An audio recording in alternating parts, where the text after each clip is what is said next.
Congressman Hunter? I'd say instead of mandates, incentives. The problem with mandating only biofuels, and ethanol is not the greatest thing in show business. You use a lot of energy to create ethanol, and there's other biofuels out there, biodiesel, et cetera. But by giving incentives in R&D and by bringing our government laboratories together with business, with our educational institutions, the United States can become the center with a brand new industry of energy innovation. We can be the leaders in the world in this, but you don't want to push away things like hydrogen, fuel cells, and other things.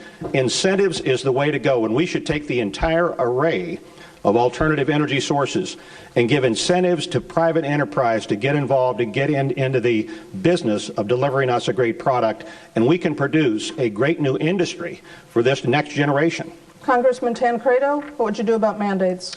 No, I don't believe in mandates. I don't believe that they should be increased. I believe that the market is the best determinant of exactly how these problems should be addressed. I don't mind and I would not be opposed to any investment in research and development, but the idea that the government knows the right amount somehow, some way.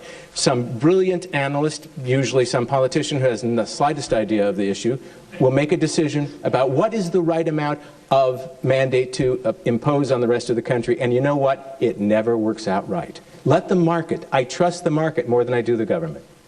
Let's hear free statements from two more candidates. First, Congressman Tancredo, and then Governor Huckabee. We have had 40 years of unlimited, 45 years really, of unlimited immigration, both legal and illegal, into this country. It has become that is a problem. Unlimited, massive immigration is a problem. But when it happens commensurately without the same amount of assimilation, it becomes a catastrophe.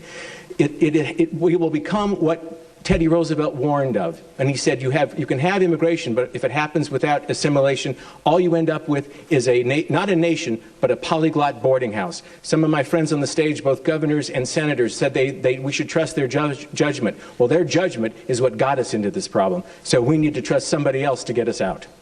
Governor Huckabee. I think people in this country are looking for leadership. They're looking for change. They're not looking that people would be elected to be so much a ruling class, but a servant class. We've forgotten that. Our founding fathers had a brilliant, really revolutionary idea that the people elected would not represent the elite, but would represent the ordinary. Our founding fathers had the idea that when we are elected, we're not elected as a part to be elevated up, but to truly remember who it is we work for. I think sometimes that's what's happened in America. We forget that our job is to keep this country safe first and foremost. And it's to try to encourage Americans to be their best at everything they do. And I can tell you it's a long way from the little rent house I grew up in to this stage. I'm still in awe that this country would afford kids like me the opportunity to be a president. I'll try not to forget where I came from and where this country needs to go. Thank you. A new topic that some Iowans say hasn't had enough debate during this campaign, and that's education. American 15-year-olds ranked behind 16 other countries in a recent assessment of science literacy. What educational standards does the U.S. need to adopt or improve to compete in the global economy? And what will you do to move us toward those standards, and what's your timetable? Senator McCain? The answer to the problem in education in America is simple. We need more choice and more competition. Entrance by a good student into college today, they have a number of choices and people are seeking them to be part of those educational institutions. We don't have the choice and competition we need it in K through 12. We need more charter schools. We need vouchers where it's approved by the local, state, and school boards. We need to have clearly homeschooling if people want that. We need to reward good teachers and find bad teachers another line of work. We need to have all of these compete. In my home state of Arizona, we have charter schools. Some have failed, but they're competing with the public schools, and the level of education is increasing. In New York City today, there's some remarkable things happening under Mayor Bloomberg and Joel Klein, who have done marvelous work with an educational system that was clearly broken. Those can be examples of a way to improve education in America, provide choice and competition, and give every American family the same choice I and my family had, and that is to send our child to the school of our choice. Thank you. Mayor Giuliani? I'm here because of the educational choices my parents made. Or I wouldn't be here or have achieved anything that I've achieved. And that's the place where the decision should be made.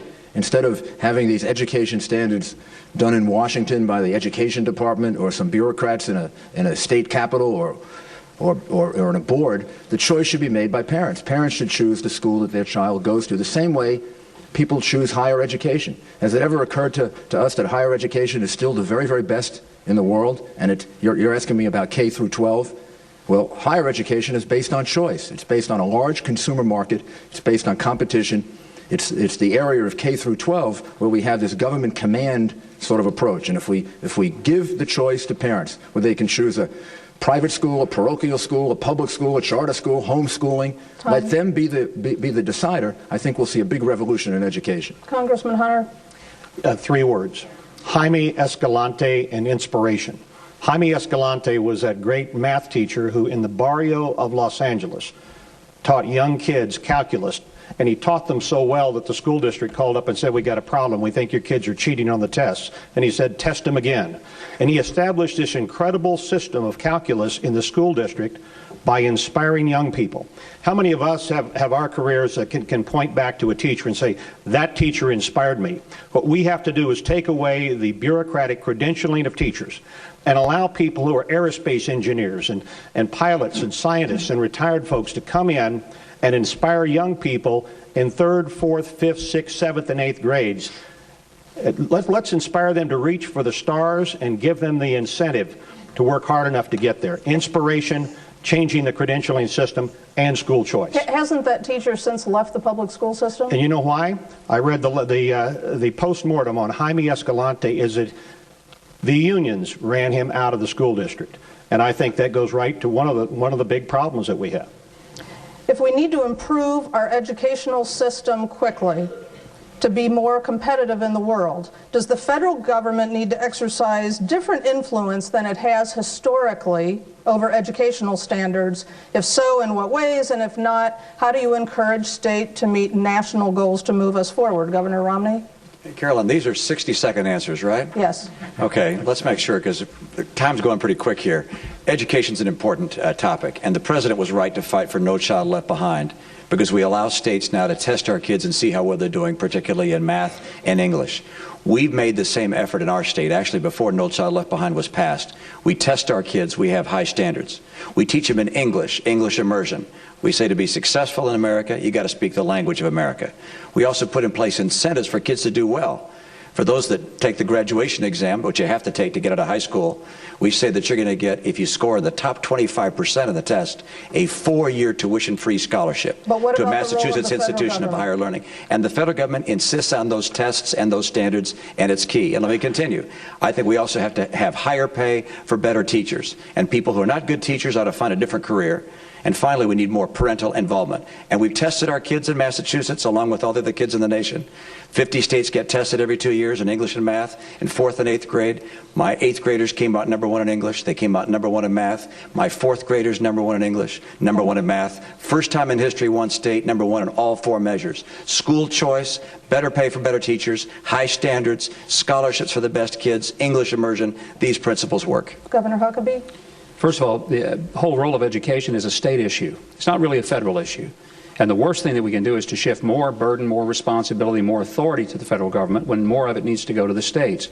But I think the federal government can play a pivotal role, and primarily in helping to make sure that the best practices that are working in the states are shared with states who are struggling.